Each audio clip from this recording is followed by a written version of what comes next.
Guaíba, fonte de vida em perigo.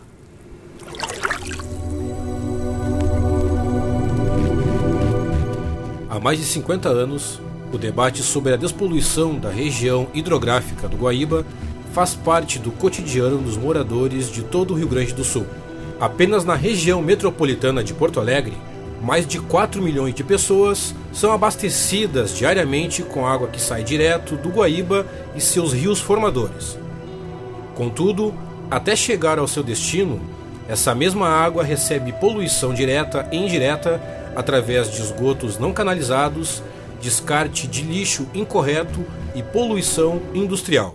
Nós chegamos ao extremo de ter que despoluir o Guaíba porque, na verdade, não foi pensado anteriormente e nem foi respeitado o direito que todos nós temos de uma água de qualidade.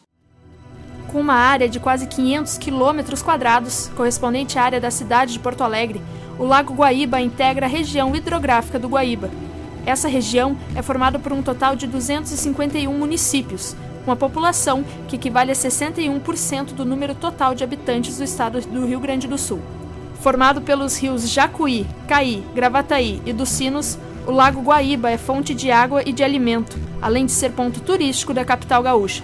É no manancial que se concentram as cargas poluidoras despejadas não apenas pela região metropolitana de Porto Alegre, mas de todos os municípios que constituem a região hidrográfica, como explica a conselheira da Associação de Proteção ao Ambiente Natural, Ana Valls.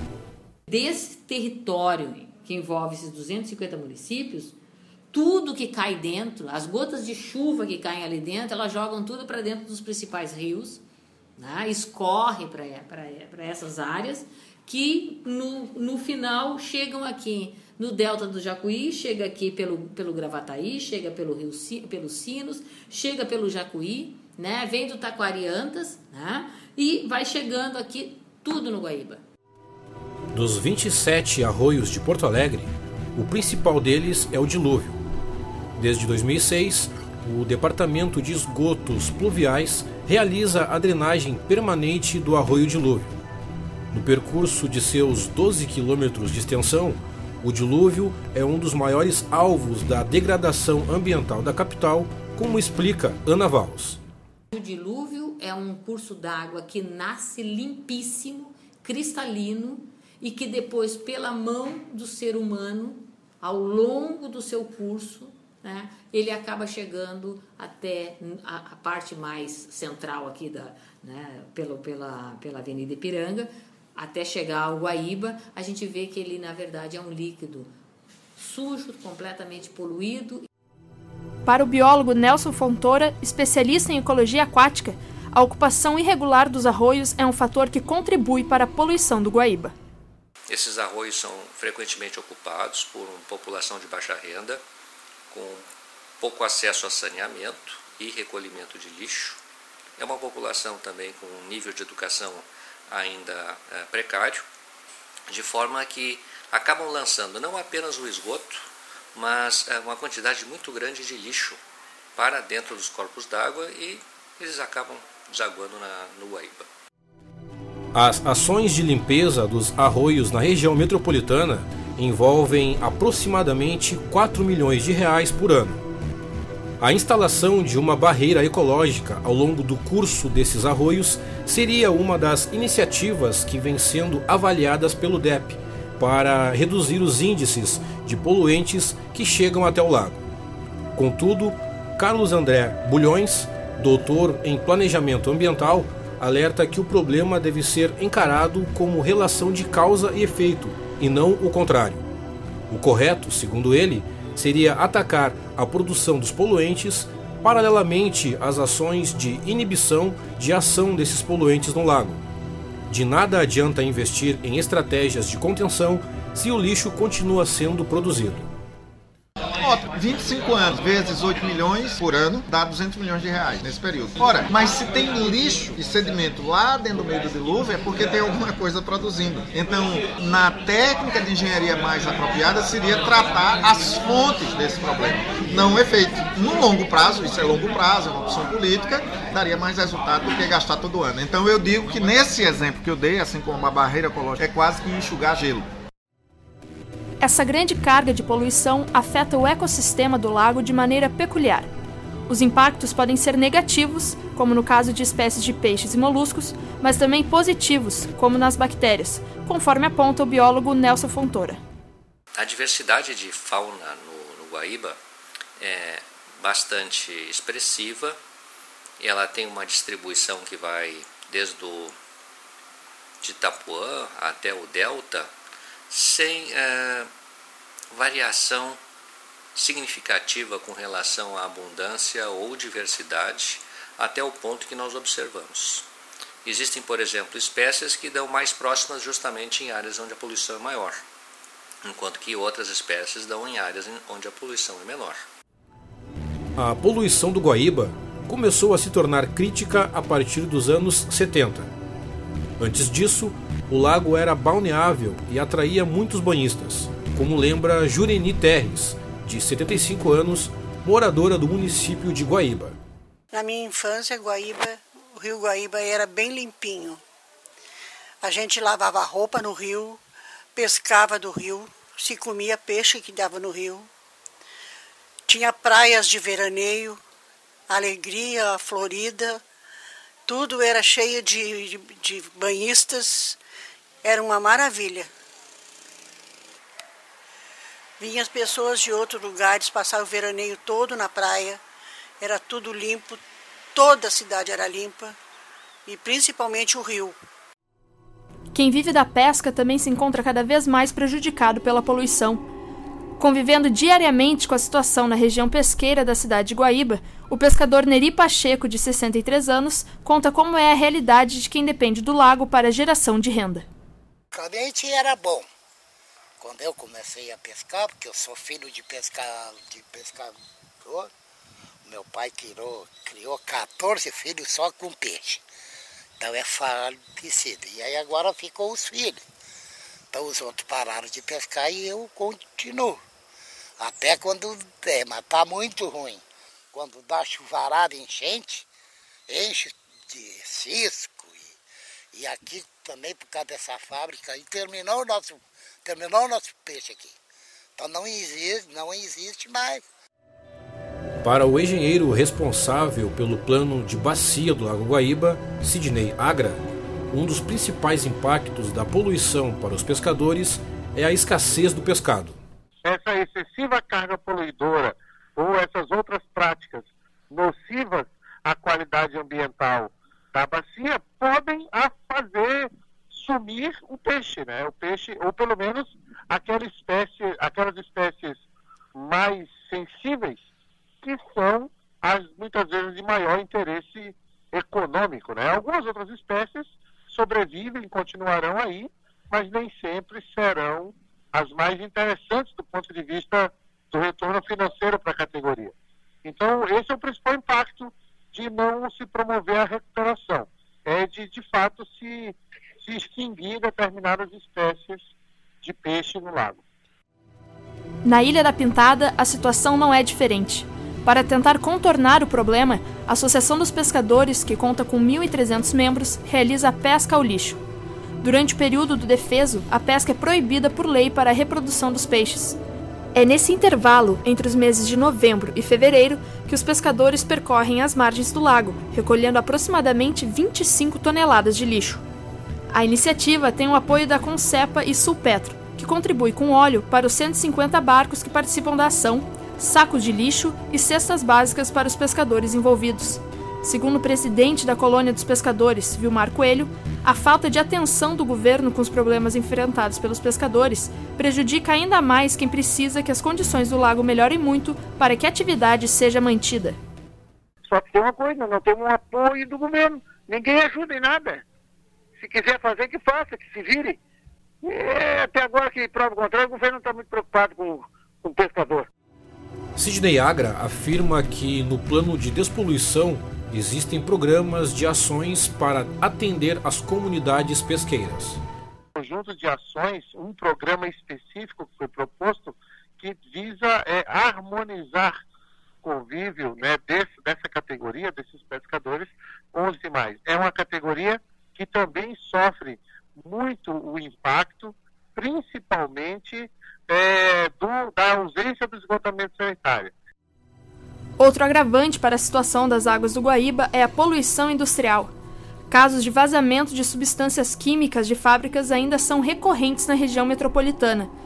Luiz Monteja explica que, apesar dos riscos, a fiscalização e controle nesses casos se mostram mais eficazes do que na que se refere ao saneamento básico.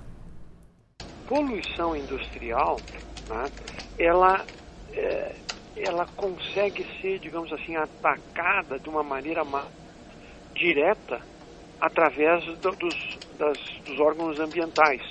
Por exemplo, FEPAM principalmente, né? Apesar de todas as dificuldades que a FEPAM passa, eles têm mais poder de fogo do que quando a gente fala de esgoto sanitário. Então, eu não vou dizer que está tudo resolvido no efluente industrial, mas a grande maioria das indústrias tem uma situação razoável. Não são só os vazamentos acidentais que contribuem no processo de poluição, mas também o despejo intencional, como afirma o engenheiro químico e especialista em pesquisa genética Flávio Levigói sobre a celulose riograndense, da cidade de Guaíba. A empresa, ela não apenas despeja no Guaíba, ela polui o ar também.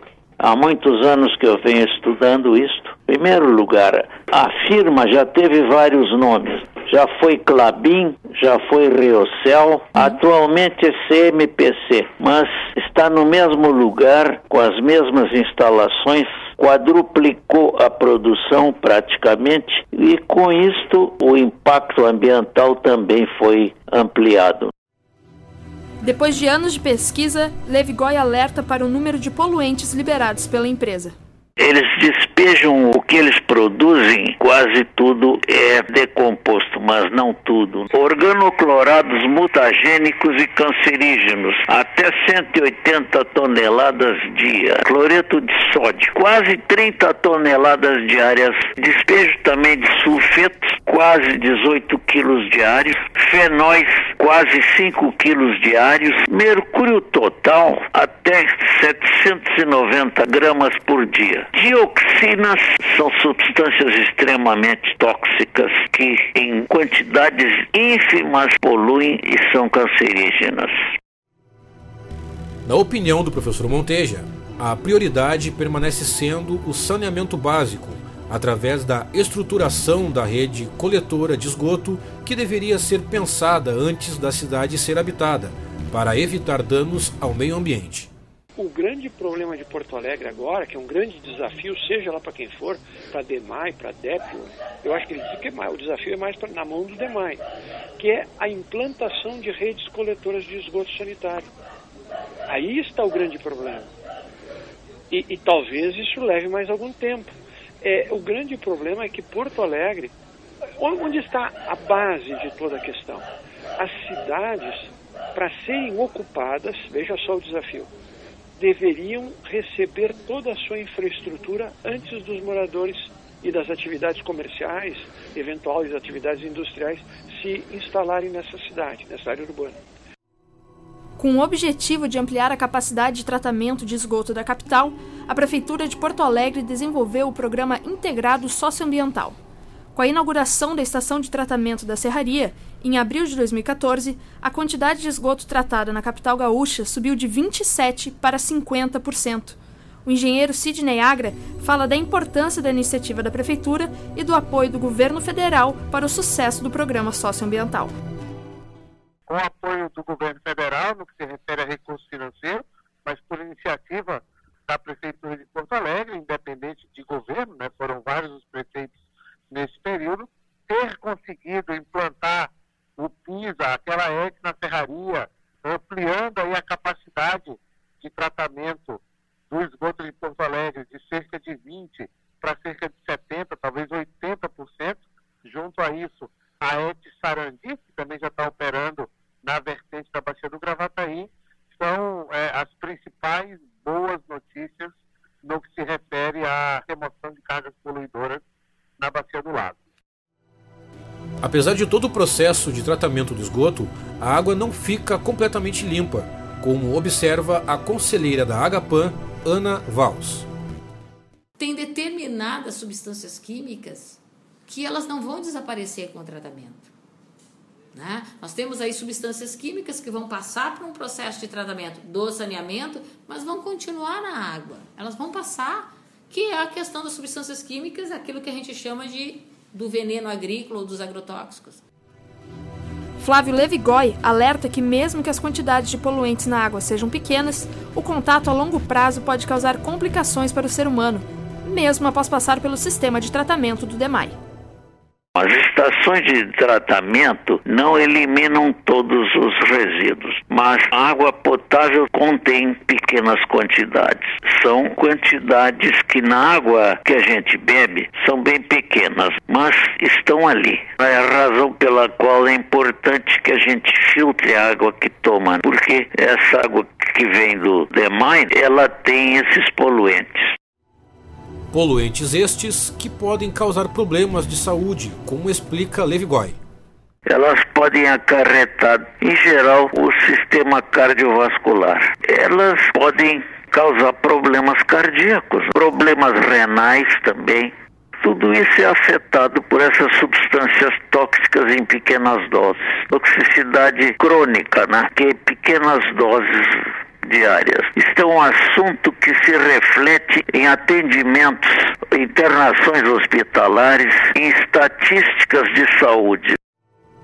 A missão de despoluir Guaíba não é, no entanto, apenas das autoridades e dos cidadãos de Porto Alegre, como explica o engenheiro Sidney Agra. Falando sempre da bacia direta do lago, essa do entorno dele, né?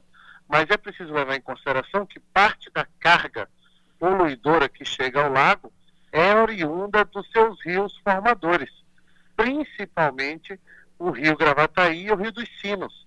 Então, o alcance das metas desejadas para o Guaíba também dependem das ações que se fazem necessárias e que já estão apontadas nos planos das bacias dos Sinos e do Gravataí. A educação ambiental é um dos fatores fundamentais para a recuperação ambiental do Guaíba. Há, no entanto, uma diferença nos métodos e abordagens na educação sustentável aplicada na sociedade, conforme explica Ana Valls. Existe uma corrente de educação conservacionista, que é aquela corrente que diz assim, tu educa para ter um desenvolvimento sustentável no seguinte sentido: a gente vai continuar consumindo, a gente vai continuar, mas a gente vai fazer meio que uma ciclagem disso, né? Então eu vou aproveitar o lixo não biodegradável e transformá-lo em outros produtos, né? Mas eu não vou deixar de consumir o plástico. E a educação ambiental, na verdade, ela trabalha muito mais com a perspectiva de que a gente pode mudar o nosso processo de produção e de consumo.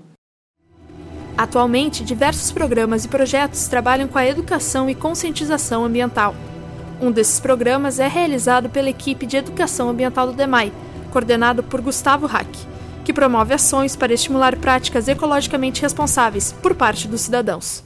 Tem um setor aqui dentro da área de comunicação, que é de educação ambiental, onde a gente trabalha por meio de oficinas com crianças nas escolas, visitas orientadas dentro da hidráulica Moinhos de Vento, onde a gente mostra todo esse tratamento de água e tem uma palestra também falando mais da parte ambiental, e tem também palestras para o público adulto, né? Onde a gente vai nas empresas, instituições de ensino e nas próprias universidades também, centros de saúde. No ano de 2013, o DEP realizou a exposição A Casa do Arroio, no Parque Marinha do Brasil. A proposta da exposição foi conscientizar a população ao mostrar a diversidade de objetos que são retirados do dilúvio. Esta ação impede que estes poluentes cheguem ao Guaíba. Fogões, geladeiras, banheiras de hidromassagem, peças de vestuário, cadeiras, sofás e diversos outros tipos de entulhos que são largados no arroio ficaram expostos no parque, compondo uma verdadeira casa a céu aberto. Para o vice-presidente do Comitê Bacia Lago Guaíba, Paulo Germano, Essas iniciativas das companhias de saneamento de transpor projetos de engenharia e criar estratégias que apresentem à população a realidade das águas que compõem o lago é essencial para a educação da sociedade. Levar à comunidade a necessidade de ligação, a importância da obra, a compreensão de que aquela obra vai causar muitos transtornos na cidade, é buraco para cá, buraco para lá, é o calçamento que vai demorar a ser refeito alguns meses, talvez. Então isso aí tem conscientizado muitas comunidades. O pescador Neri Pacheco não tem dúvidas de um futuro melhor para o Guaíba. Para isso, no entanto, acredita na necessidade de uma maior participação dos cidadãos. É só depender do povo querer. É só querer e limpa, mas aí não adianta. Tu tira um carrinho de mão de lixo, eles botam de caçamba, aí não tem como. Que a gente anda por essas beiras de praia aí, o que a gente vê de lixo nessas beiras de praia aí, tá louco, não tem condições. Para a jovem moradora de Guaíba, Rafaela Freitas, mais do que nunca, o futuro do Guaíba está nas mãos dos cidadãos.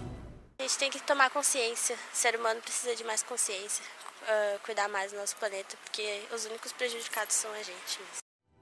Pensar no Guaíba limpo e protegido é pensar no futuro das próximas gerações, segundo Paulo Germano. A natureza, o planeta, ele só não foi emprestado, ele não é nosso, ele só nos foi emprestado para que o cuidemos e entreguemos uma condição melhor às gerações que virão. Despoluir o Guaíba não é apenas uma missão das autoridades públicas, mas sim um compromisso e responsabilidade de toda a sociedade. É dever de cada cidadão respeitar e proteger o ambiente que dá ao ser humano o recurso mais básico e essencial para a sua sobrevivência: a água.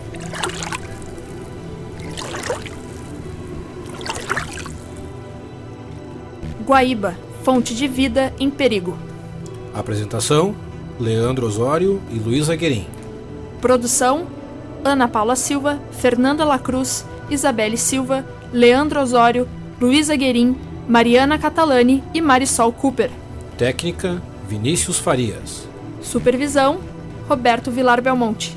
Documentário produzido para a disciplina de redação de rádio do curso de jornalismo do Centro Universitário Ritter dos Reis.